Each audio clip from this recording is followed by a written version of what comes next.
Hey guys, so by now you would have seen a ton of favorite makeup of 2017 kind of videos, but I'm going to share with you my favorite makeup discoveries of 2017.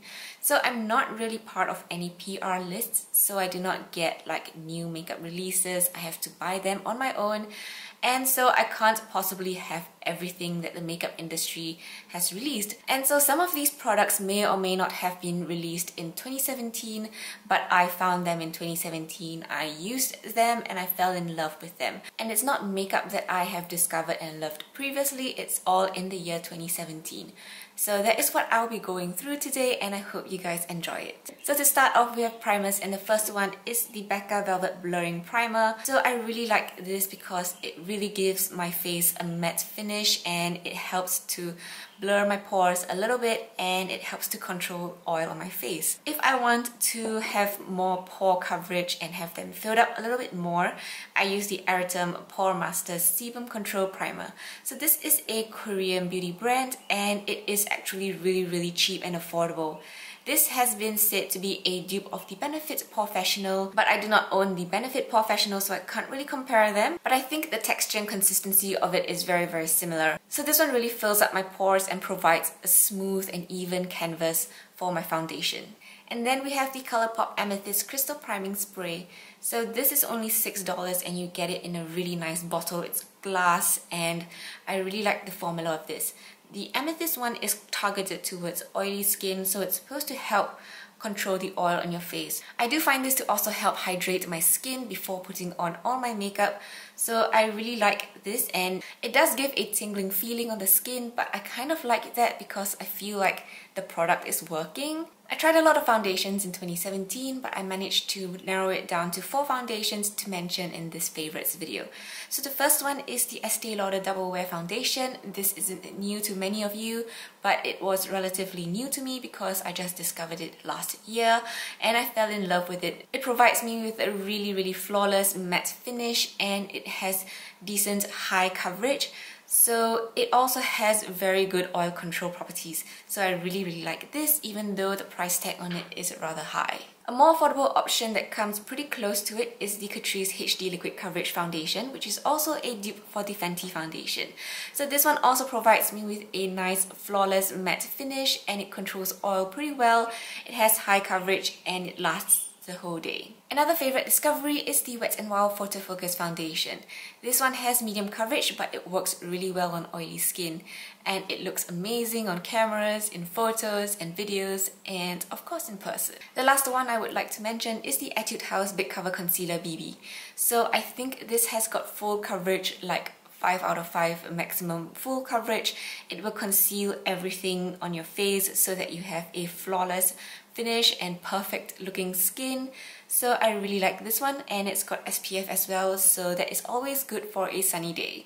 For concealers, Colourpop did come up with their No Filter Concealer in 2017, and these are super pigmented, so all you need is one dot and that will spread out so much, and you can blend it out so easily, and it covers pretty much everything. So it's a really good option, and there are a variety of colors to choose from, so well done on you, Colourpop. The other one I would like to mention is from a Korean road shop brand called the Saem, and this is their Cover Perfection Tip Concealer, and this is also another full coverage concealer, but it is more of a moussey kind of formula, and it is super lightweight and thin. A little goes a long way with this as well, and it's got SPF, which is always a plus. Moving on to eyeshadows, I would have to say that I did not really like Colourpop's pressed eyeshadows when they first launched it, but they have since improved their formula over the past year. And so I really like their eyeshadow palettes because they are so compact, travel friendly, and they are so affordable. You get 12 eyeshadows in one of these palettes, and they cost about $16 only, and the colors are always so pigmented, so you only need a tiny little bit, and this palette will last you a long time. If you love pigmentation, then Juvia's Place would not be new to you, but I only started purchasing their palettes last year, especially when they had sales. So I really like how huge their pans are and how pigmented their shades are, especially for this price point. So the metallics are really intense, foiled, shimmery, and they have so many fun colors. These pick up really well on the brush and they apply very nicely as well, so I really like them, especially for the price. and they always have fun colors in their palettes, which is a plus point for me. The next eyeshadows I would like to mention are from JD Glow Cosmetics, and they are an indie brand, so they hand make these and they are so pretty. So these are eyeshadows from their Galaxy collection, and these are supposed to be like multi-chrome eyeshadows, but they are packed full of glitter, so they have really glittery finishes to them. These come in huge 37mm pans and they retail for about $7.50, but when they are having sales they can go down to under $5, which is really cheap and affordable. These are super pigmented, so you only need a little bit, and so I just popped on one of the shades called Lit on my eyelids so that you can see how they look like. And Lit is like a peachy pink with gold reflex in it, and it is so intense. They have so many fun colors to choose from, including blues, purples and greens with the different reflex in them, and they have other finishes like metallic and shimmers and mattes. So I haven't really tried those out yet because I was trying to collect all the Galaxy eyeshadows, but I will in the future. And finally we have the Stila Glitter and Glow liquid eyeshadows and the Colourpop Supernova eyeshadows. So these are liquid eyeshadows packed full of glitter and shimmer. So the Stila ones are definitely way more glittery, but the Colourpop ones give a nice metallic shimmery finish, and they have some pretty colors. Like this one is new, this is called Mothership, and it is a really pretty forest green. Stila is coming out with new shades in 2018, but they are so pricey, so the Colourpop one might be a good alternative. So between the two, I definitely do prefer the Stila one because it applies better, but the Colourpop one is worth mentioning as a favorite discovery in 2017. Now for eyeliners, I don't really have anything that can replace my Holy Grail eyeliner, so I did not really find a new black eyeliner to replace that, but I did find some fun colored eyeliners that I really like, and these are the NYX Glam Liner Aqua Luxe liners. So these are liquid eyeliners and they do have a precision brush tip. So these go on with some shimmer in them, and I think they are really pretty